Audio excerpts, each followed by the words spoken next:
Hello everyone, in today's video, I'm going to show you how to download your project from Emergent AI. First, open Google Chrome on your PC and search for Emergent AI. Now, click on the first official link to open the website.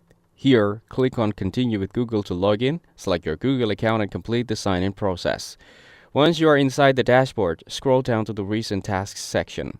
From there, click on the app or project you recently worked on. These will open your project workspace.